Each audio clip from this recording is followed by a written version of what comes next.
Giddalur sub register Krishnamohan గురువారం సాయంత్రం ACB అధికారులు 35,000 రూపాయలు లంచం తీసుకుంటుండగా వెంటనే పట్టుకున్నారు.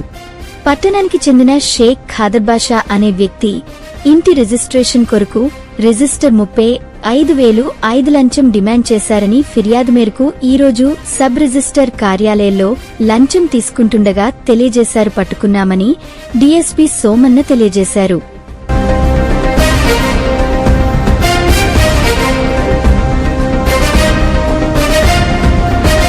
ఇక్కడ ఇన్ఛార్జిగా ఉన్నాను. తర్వాత మా శేషు అనే ఇన్స్పెక్టర్ అతని ఇన్ఫర్మేషన్ మేరకు నేను ఇక్కడికి ఈరోజు వచ్చినాను. వచ్చిన తర్వాత మా కంప్లైంట్ కలిస్తే కంప్లైంట్ వచ్చి ఖాదర్ బాషా అయినా షేక్ ఖాదర్ బాషా ఇదే ఊరేనో గిద్దలూరు. ఇతను ఏమైనా ఫిర్యాదు చేసినాడంటే మాకు వీళ్ళ అమ్మది ఒక హౌస్ ఉంది గిద్దలూరులో. హౌస్ ని వీళ్ళ అమ్మ ఇతనికి గిఫ్ట్ డీడ్ ఇస్తుంది. గిఫ్ట్ డీడ్ అంటే గిఫ్ట్ గా ఇస్తుంది.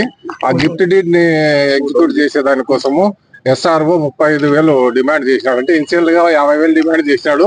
తర్వాత పేదోడు తర్వాత ఆవుటితనం ఉంది అని చెప్పి రిక్వెస్ట్ చేస్తే దాన్ని 35,000 తగ్గించినాడు.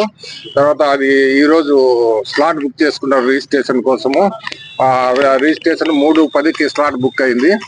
తర్వాత ఇతను చెప్పినట్లు అతను డిమాండ్ చేసినట్లుగా ఈరోజు